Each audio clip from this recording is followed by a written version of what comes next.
يا مساء الورد، يا مساء الفل عليكم يا احلى متابعين في الدنيا. قلت بقى اقوم اعمل حاجه حلوه معاكم، وبمناسبه ان موسم الفراوله بقى اليومين دول، فما لقيتش بقى احلى من كده. انا معايا زبده واحمر بقى الكنافه. هي دي اكتر خطوه بتاخد معاكم وقت، لكن بعد كده كله سهل. مرة بقى واحده واحده كده، وايديكم فيها على طول، عشان اول ما بتبتدي تاخد اللون بتلاقيها اتحروقت معاكي على طول. ابتدي بقى احمرها واحده واحده كده، وكل ده بيقل، بتلاقيه في الاخر شويه صغننين كده بعد ما بيتحمروا. ما شاء الله اللهم بارك. بصوا ابتدت تتحمر اهي. لازم اخر خطوه دي لما تبتدي تتحمر خلاص لازم تكون ايديكم فيها على طول، عشان ما تتحرقش منكم ويبقى لونها كله لون واحد.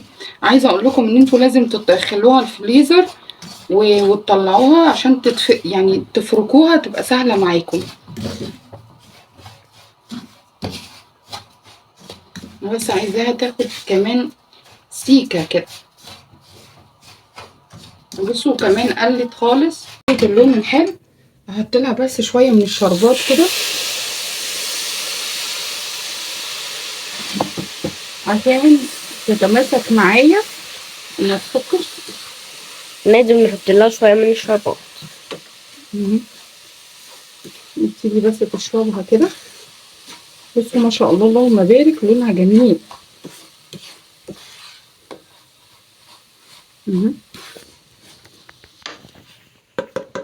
كده بقى هبتدي احطها بقى في البايركس بتاعي.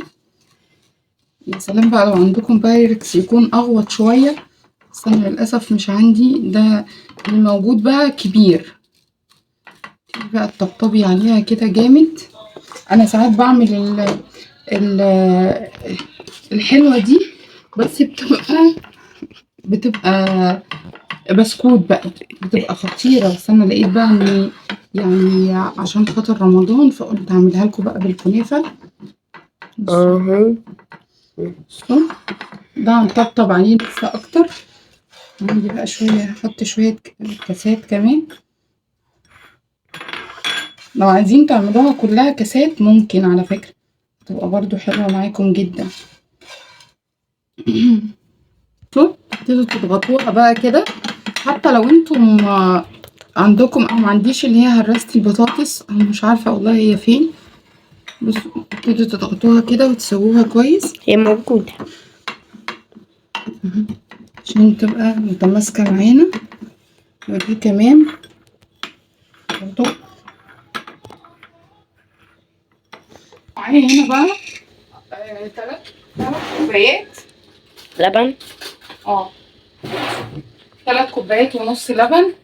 انتوا طبعا حسب ما الكمية البايركس، بس انتوا بتستخدموا كوبايتين يعني زي ما انتم عايزين. انا هحط على ال3 كوبايات ونص 4 معالق من النشا، بس لازم يكون على البارد عشان خاطر ما يكلكعش معاكم.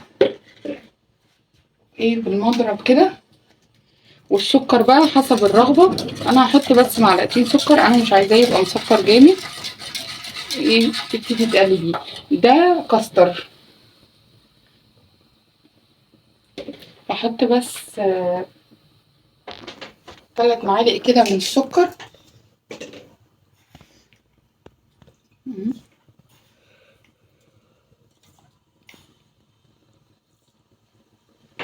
تبتدي تقلبي فيه بقى. بصوا ما شاء الله كده انا عملته. عايزه اوصل للقوام ده، يبقى كريمي كده. ايديكم فيه لحد ما توصلوا لهنا.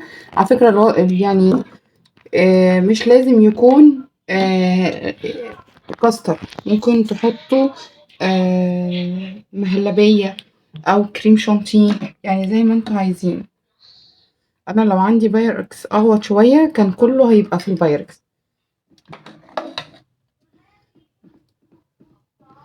هبتدي بقى ادخله التلاجة يبرد عشان اعمل معاكم الخطوة التانية.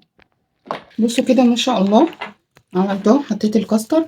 هبتدي بقى ادخله التلاجة يبرد، بس لازم يعني ده ممكن تلفوه بالاسترتش، وده تحطه عليه كيس او حاجة علشان بس وشه ما يعملش اللي هي الطبقة القشرة دي، ويبتدي يعمل عازل ما بين الطبقة اللي احنا هنحطها. انا عندي هنا باكو من جيلي الفراولة، احط عليه كوب مية سخنة، ابتدي ايه اقلبه كده عشان يدوب كويس جدا جدا، عشان بعدين انزل عليه بكوب ميه ساقعه. وانا كمان عندي جيلاتين، بس انتوا تقدروا تستغنوا عن الوصفه الحركه دي يعني، بس انا عشان عايزاه يربط معايا بسرعه جدا. هبتدي ادوبه كويس عشان الجيلاتين يدوب وارجع له. داب جدا معايا، واحط بقى عليه ميه ساقعه كده، واسيبه يبرد لحد ما التاني يطلع، عشان انا عايزه اكسب وقت عشان اقدمه معاكم على طول. بصوا ما شاء الله، بصوا ما شاء الله، سقع. طلعته، ارص عليه بقى فراولة انتوا عايزين. بصوا كده قطعتها. على فكرة انتوا ممكن تقطعوها اصغر من كده، يعني ممكن تقطعوها مكعبات صغننة خالص. انا قطعت على الكاسات مكعبات صغننة خالص خالص. انا قطعت بس صباع موز كده، مرضتش اكتر عشان ما يسمرش.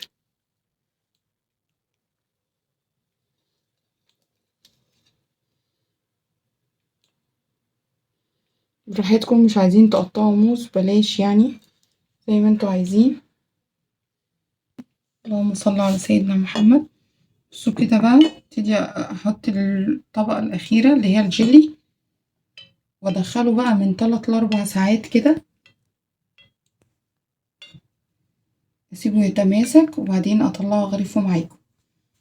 بصوا ما شاء الله، 3 طبقات وشكله خطير وطعمه خطير، وهتجربوه مش هتندموا ابدا عليه. بصوا الطبقات جميلة. بصوا طلعت والجيلي تماسك. جربوها، الولاد كمان هيحبوها جدا، مش هتندم. وكمان ممكن بسم الله حاولوا ما يبقاش فيه فراغات من النص عشان الجيلي ما ينزلش تحت على الكنافة وكده. بس ايه بالراحة كده. بسم الله الرحمن الرحيم.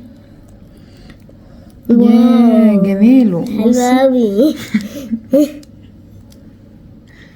ابتدي بقى احطها.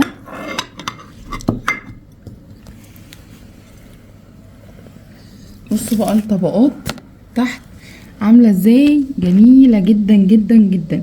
جربوها خطيرة. بصوا يعني ايه الجمال ده. متنسوش تحطوا لايك، وكل سنة وانتم طيبين. يعني وصلتوا لحد هنا متنسوش تحطوا لايك وتشتركوا في القناة عشان يوصلكم كل جديد. سلام.